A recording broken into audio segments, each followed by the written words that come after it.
Korun adalah sosok manusia kaya raya yang hidup di zaman Nabi Musa. Dia bergelimang harta, namun karena lacut dan durhakanya kepada Allah Subhanahu wa taala, dia disiksa ditenggelamkan dalam perutnya bumi beserta hartanya. Dikisahkan dalam sebuah tafsir, Korun adalah orang yang sangat alim.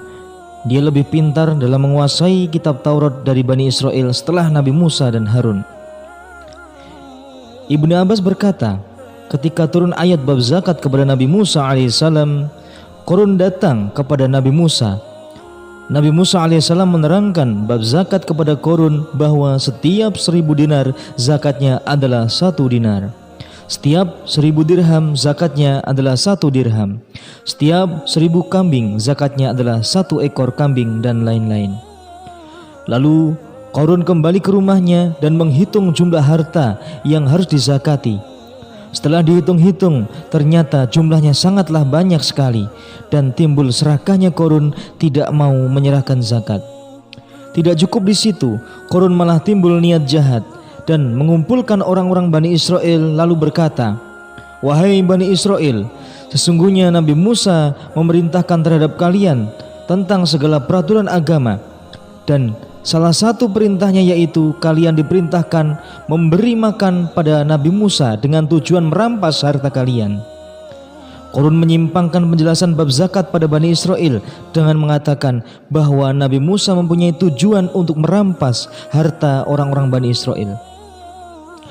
Orang-orang Bani Israel berkata, "Engkau adalah pembesar kami, wahai Korun, maka perintahlah engkau pada kami sesuai dengan kehendakmu." Korun berkata, "Saya perintahkan kalian untuk mendatangkan seorang pelacur. Pelacur tersebut nanti akan diberi ongkos dan supaya mengaku bahwa ia berbuat zina dengan Nabi Musa alaihissalam. Pengakuan itu supaya dilakukan saat orang-orang Bani Israel berkumpul, sehingga orang-orang akan menuduh Nabi Musa berbuat zina. Kemudian dipanggillah sang pelacur menghadap Korun.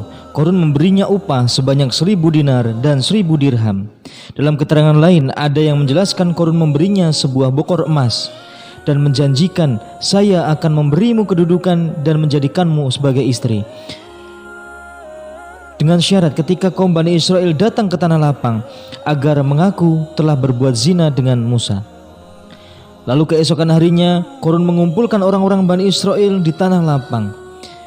Korun mendatangi Nabi Musa dan dia berkata, "Wahai Musa, sesungguhnya orang-orang Bani Israel menunggumu untuk menerima nasihat dan pengarahan darimu tentang perintah, larangan, dan aturan-aturan agama." Akhirnya Nabi Musa alaihissalam menuju ke tanah lapang. Dia berdiri di kalangan Bani Israel dan memulai menyampaikan aturan agama. "Wahai Bani Israel, barang siapa yang mencuri, maka hukumnya dipotong tangannya. Barang siapa yang menuduh zina tanpa mendatangkan saksi, maka hukumnya dijilid dipukul 80 kali. Dan barang siapa yang berbuat zina dengan status belum punya istri, maka hukumnya dijilid 100 kali. Dan barang siapa yang berbuat zina sementara ia sudah mempunyai istri atau muson, maka hukumnya diranjam, dilempari batu sampai dia mati." Kemudian Korun bertanya, "Wahai Musa, apabila yang berbuat zina itu engkau, bagaimana? Apakah hukum itu berlaku juga? Apakah engkau juga akan diranjam?" Lalu Nabi Musa menjawab, "Wahai Korun, walaupun saya yang berbuat zina, hukum ranjam itu tetap akan berlaku." Korun berkata, "Sesungguhnya orang-orang Bani Israel mengatakan bahwa engkau berbuat zina dengan seorang perempuan pelacur." Nabi Musa menjawab, "Panggillah perempuan itu jika memang ia betul-betul berbuat zina denganku." Akhirnya perempuan itu dihadirkan ke hadapan Nabi Musa. Nabi Musa bertanya kepadanya, "Wahai perempuan, demi Zat yang telah membelah lautan untuk orang-orang Bani Israel dan Zat yang telah menurunkan kitab Taurat, saya bertanya kepadamu dan harus kamu jawab dengan sejujur-jujurnya. Apakah kamu berbuat zina denganku?" Kemudian Allah Subhanahu wa taala memberikan ilham yang baik kepada perempuan itu. Di dalam hatinya dia berkata, Bila saya memperbaharui diri saya, memperbaiki diri saya, lebih baik saya bertobat saja. Itu lebih baik daripada saya menyakitkan Rasulnya Allah. Lalu betul perempuan itu berkata, demi Allah, saya tidak berbuat zina dengan dirimu wahai Musa.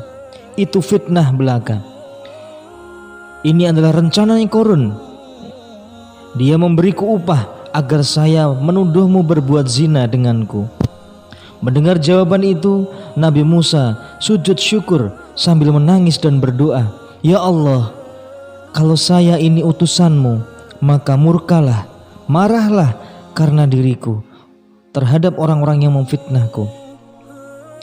Allah menurunkan wahyu kepada Nabi Musa bahwa Allah memerintahkan kepada bumi untuk mentaati atau menuruti perintahnya Musa sesuai dengan kehendaknya.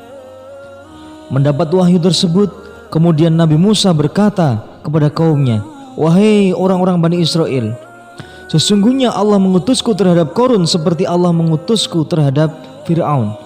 Sekarang barang siapa yang ingin bersama Qarun, maka tetaplah bersama Qarun. Barang siapa yang ingin bersamaku, maka berpisahlah dari Qarun. Akhirnya mereka semua memisahi Qarun kecuali hanya tinggal 2 orang yang bersama Qarun. Setelah itu Nabi Musa berkata lagi, wahai bumi, telanlah mereka. Seketika itu langsung bumi menelan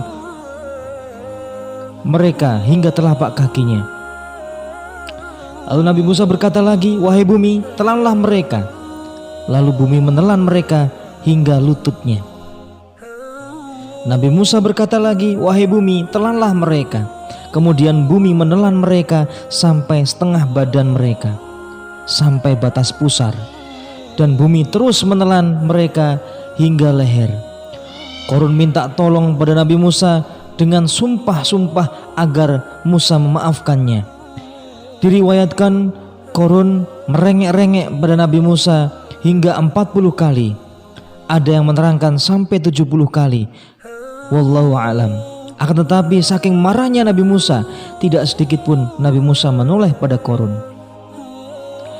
Nabi Musa berkata, wahai bumi, telanlah mereka. Lalu bumi menelan mereka hingga tenggelam dalam perut bumi. Allah berfirman kepada Nabi Musa, wahai Musa, keras sekali hatimu. Qarun minta tolong kepadamu hingga 70 kali. Akan tetapi kamu tidak mau menolongnya. Ingatlah, demi kemuliaan dan keagunganku, seandainya Qarun minta tolong kepadaku walau hanya sekali, maka aku akan menolongnya. Mulai saat ini aku tidak akan memerintahkan bumi untuk taat kepada siapapun, termasuk kepadamu wahai Musa. Riwayat hadis Qatadah mengatakan, setiap hari Qarun dibenamkan ke dalam perut bumi sedalam berdirinya 1 orang laki-laki, dengan keadaan meronta-ronta sampai nanti datangnya hari kiamat. Subhanallah. Orang-orang Bani Israel mengatakan bahwa Nabi Musa bertujuan menguasai rumah-rumah, gedung-gedung dan harta kekayaan milik Qarun.